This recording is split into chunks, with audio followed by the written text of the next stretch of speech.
Yesterday, Russia witnessed one of the most extraordinary snow events in its modern history.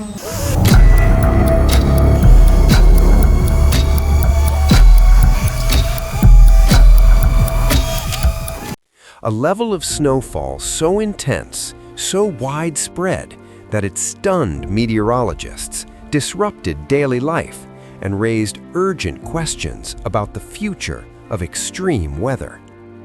From Moscow to Siberia, from major cities to remote villages, snow fell not in hours, but in relentless waves, burying roads, freezing transport systems, and turning familiar landscapes into scenes that looked almost unreal. This was not an ordinary winter storm. This was something different. In the early hours of the morning, residents across western and central Russia woke up to silence, the kind of silence only heavy snow can bring. Streets disappeared under thick white layers. Cars were swallowed up almost entirely. Doorways were blocked. Trains slowed. Flights were grounded. In Moscow alone, snowfall reached levels normally seen over several weeks, compressed into a single day. City services declared emergency responses as snowplows worked non-stop, yet struggled to keep pace. For many, it felt like the city was losing its battle against nature. Social media quickly filled with videos, apartment balconies buried up to railings, buses stuck at impossible angles, pedestrians wading through snow that reached their knees and in some places their waists. But this was not limited to Moscow. In Saint Petersburg, snowfall combined with strong winds, creating near whiteout conditions. Visibility dropped dramatically. Drivers abandoned vehicles. Public transit slowed or stopped entirely. Further east, in regions already known for harsh winters, the scale of snowfall still shocked even locals who thought they had seen it all. Veteran residents said they could not remember anything like this in decades. Meteorologists described the event as the result of a powerful collision between Arctic air masses and moisture-heavy systems, a rare alignment that created perfect conditions for extreme snowfall. But behind the scientific explanation lies a deeper concern.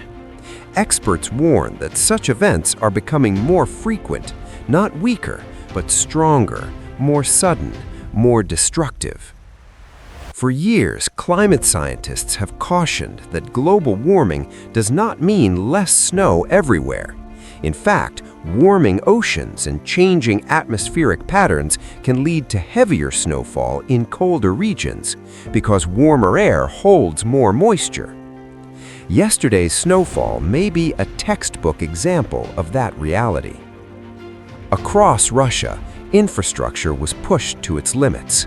Highways were closed. Hundreds of traffic accidents were reported. Emergency crews worked around the clock to rescue stranded drivers. Airports delayed or canceled dozens of flights, leaving thousands of passengers stuck. In some regions, power lines collapsed under the weight of snow and ice, cutting electricity to homes and businesses.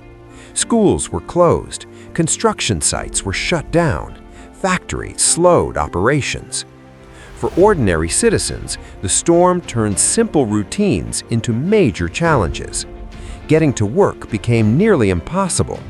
Parents worried about children traveling in dangerous conditions.